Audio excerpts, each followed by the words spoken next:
Guys, magbibigay lang ako ng isang technique sa kasama natin mahilig mangulikot or baka may sira kayong mga ganitong scope. Yung mga mahilig manghunt, yung mga katulad ko yung hobby. Yan, baka may mga sira kayong ganito. Bibigyan ko kayo ng tips o technique. Ito kasing isang scope ko, matagal na to eh. Ito yung mga generic lang na scope, mamurahin. Nasira yung ano nito, nasira yung crosser niya, yung crosser. Yan, pakita ko sa inyo, wala tong cross.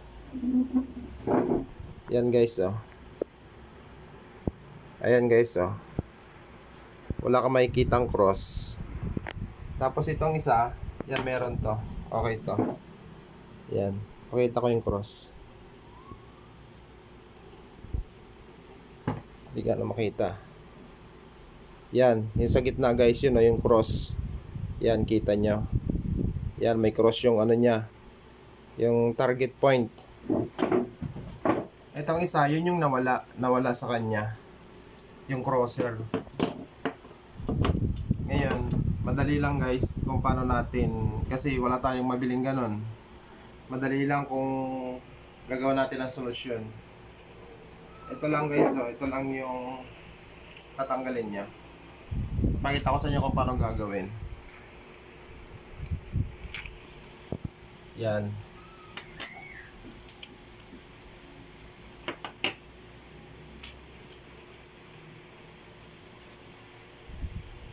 Tanggalin nyo lang to. Tanggalin nyo lang to.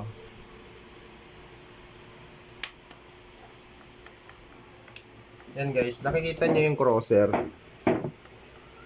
Yan. Yung cross, yung parang spider ng gagamba. Yun guys, yun.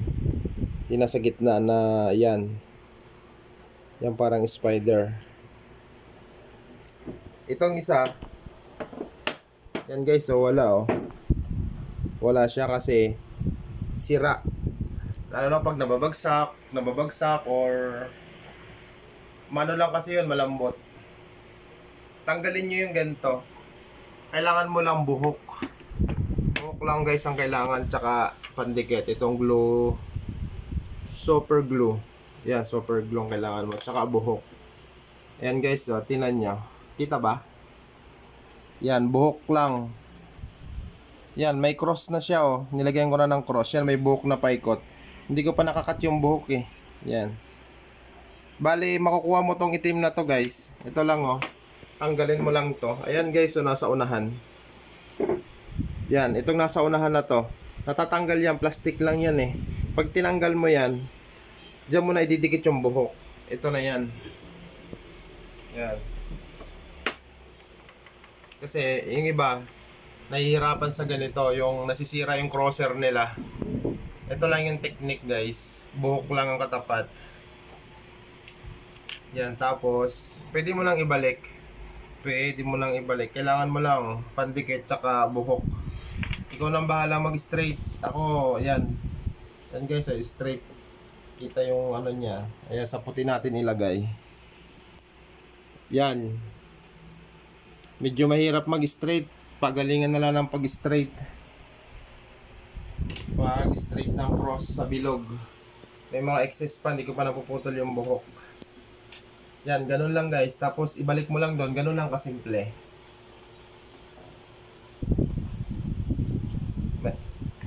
May screw maliit to dito. Ito, pinakamaliit na to. Luluwagan nyo lang yung screw na yan. Itong screw na to para ma-access nyo yung crosser. Yan. Ngayon higpitan na natin kasi natanggal na natin eh. Guys, ayan yung buhok na nilagay natin na crosser oh. Ang ganda. Napakalinaw. Yan oh. Napakalinaw niya. Yan. Napakalinaw niya. I-adjust lang natin yung ano. I-adjust lang natin tong sa unahan para makuha natin yung linaw. Yung linaw niya. Yan. Tanggalin natin. Okay, sa inyong buhok ko. Yan. Yung pinakita natin kanina. Yan, ayos na yung project natin na crosser. Ganda niya. Ang linaw niya. Sinaunang Bushnell kasi to. Kahit luma na siya, maganda yung magnifying glass niya. So yun guys, so yung plastic yan, tinanggal natin yung plastic tapos dinikit natin doon sa plastic. Yung kitang-kita yung cross, kitang-kita yung ano, kitang-kita yung buhok. Yan. Pagka nailagay na natin yan, kasi hindi natin mailagay doon sa original na lagayan, dito na lang tayo mag-a-adjust. Medyo isusum natin para luminaw. Luminaw yung buhok o yung crosser na nilagay natin. Yan guys, oh, tinang linaw. Ang ganda niya, oh. Sinilip ko sa labas. Perfect siya. Yung crosser, yan. Ngayon higpitan na natin kasi natanggal na natin eh. Yan. Tapos yung ibang namomroblema sa ano, sa battery. Ito guys, yung mga ginagamit natin sa paniksay. Yung iba mabilis maubos, lalo na kung peke yung battery na ganito, lalo na kung peke. Pwede nyong gawin yung ganito. Yan guys, oh. Yan. Mas matibay na to guys. Yan, oh. Mas matagal na yung lifetime. Pangit nga lang siyang tingnan. Pangit lang siya, pero kayo nang balang mag-arrange ng magandang posisyon. Yan, nilagyan na natin yan. Ang tagal. Taon bago malubat. Ayan guys, oh, i-ano natin. Ayan, kita ba yung yellow? Yan, dot. Ayan yung laser. Ayan. May ano kasi yung ano eh. May kita ba? Yun. Yan guys. Yan yung target point. Yan, di ba may green? Yan. Na-convert na natin yung ano niyan. Na-convert na natin yung battery. Dati ganito yung battery niyan. Nahihirapan ako, ang mahal. Palit ako ng palit ng battery. Ngayon, nung kinonvert na natin sa ganito, yan. Taon na tinagal. Taon na. Yung isa. Kain mo nga yung ano. Ayan. Yan guys, oh. Yan. Itong kagandahan dito. Ito yung laser na ano, ito yung laser na invisible. Ikaw lang makakita. Makikita nyo dito sa kamay ko. Anak, patayin mo yung ano. Yan. Kita ba? Yan. Yan. May green. May green dito sa kamay ko. Pero ikaw lang nakakakita nun dito. Hindi katulad nitong isang laser na to. Kahit ibang tao, yan. Ito yung nakikita talaga yung ano, nakikita talaga yung parang siyang natural na laser. Yan. Kitang-kita ng kahit sino. Hindi katulad ng ganito, ikaw lang nakakakita ng dot niya. Ito, kahit sino lang nakikita. Yan, converted na rin. Kasi yung battery nito maliit. Mahirap hanapin yung battery, special. Yan, i-convert na rin natin sa discharge na mga battery na sa Razor or sa mga Bluetooth speaker na mga original, sa mga flashlight. Ito yon yung battery. Yan. Hindi na siya basta-basta guys nalulubat. Napakatibay na niya. Kung malubat man siya, i-charge nyo lang. Okay na siya ulit. Mahabang buwan, taon bago siya malubat. May bago pala tayong biling ano. May bago pala tayong biling scope guys. Ito. Mumurahin lang siya. Pero maganda yung quality. Ano lang siya, abot kaya din lang yung presyo. Ayan, may sun shield na rin siya. Maganda yung sunshield niya. Abot kaya lang yung price niya pero maganda yung quality. Yan, adjustable din yung ano niya. Bali yung ano niya, for ano yata to eh, nasa na ba yung ano nito?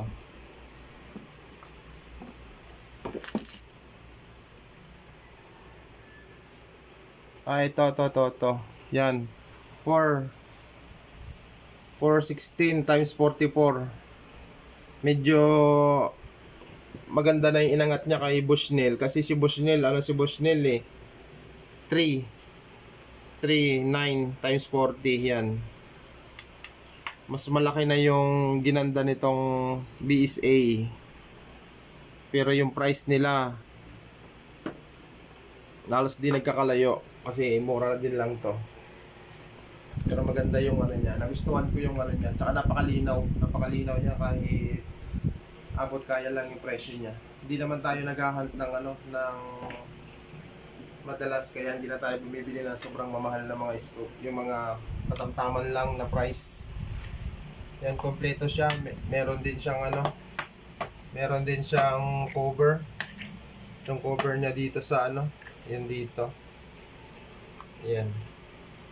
Tapos yung mount niya, yung mount, yan, 20 mm yung space ng mount niya kasi sa PCP to ilalagay, kaya medyo malawak yung space. Yan, kompleto siya. Kanina lang to dumating, itong BSA na to, BSA scope. Quality yung ano niya, kahit sa murang halaga lang. Hindi siya masakit sa bulsa. Pero yung quality niya okay. Yan guys, nagbigay lang ako ng konting tips, konting technique. Kapag yung crosser nyo nasira, ito lang katapat, buhok lang. Yan, buhok. Tatanggalin nyo lang tong plastic na to sa loob, tapos lalagyan mo ng buhok na pa-cross. Yan, para makapagbigay tayo ng konting tips sa ano, para hindi na ninyo ipagawa. Kasi napaka-basic lang gawin, napaka-simple. Tanggalin nyo lang to. Tanggalin nyo lang to. Kapag natanggal nyo na to, ma-access nyo na agad to. Bubungad na sa inyo to. Yan, tanggalin mo lang. Tapos lagyan mo ng buhok.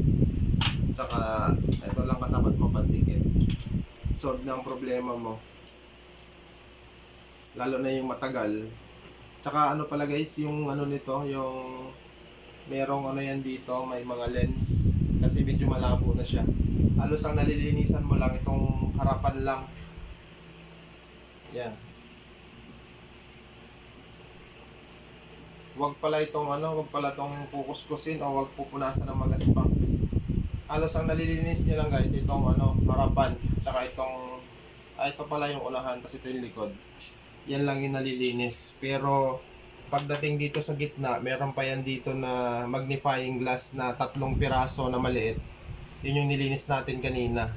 Yan, parang bumalik na siya sa original. Napakalinaw na niya. Napakalinaw na niya.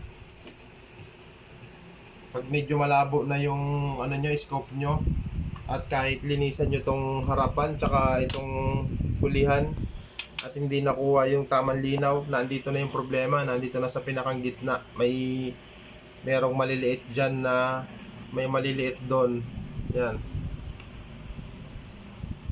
Tatanggalin nyo lang tong tornilyo na to guys. Yan, may tatlong tornilyo to. Yan, 3 tornilyo yan paikot. Pag natanggal nyo yung 3 tornilyo, nabubunot na yan, pwede nyo nang bunutin.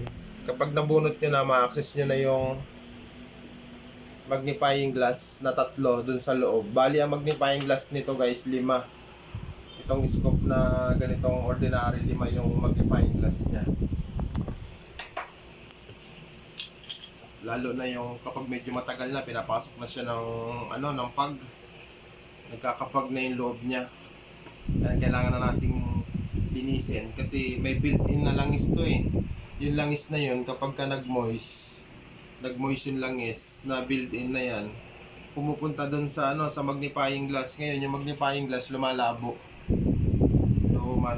Kaya kailangan natin i-maintain din yung kalinisan para maliwanag yung magnifying glass. Itong magnifying glass na to. Yan, bali ganun lang guys. Nagbigay lang tayo ng konting tips. Pagka nasira ang inyong crosser, buhok lang katapat. Yan, madali lang. Tapos yung mga battery, yan, yung mga battery bili ng bili, convert nyo na sa ganito, madali lang. Yan o, i-convert na. Medyo pangit lang siyang tingnan. Mas maganda yung may battery holder. Ito wala kasi, ito madalian lang to ko ginawa. Dapat may battery holder siya, yung magandang tingnan. Tapos lalagyan na lang natin ng shield o sealant dito sa butas para hindi pasukin ng tubig kasi waterproof to. Tapos battery holder. Ayan, okay na oh. Wala, hindi na siya nalulobat. Ito maganda tong laser na to, may left and right adjustable to. Up and down, left and right adjustable na laser, pang ano din siya. Pang mga rifle din.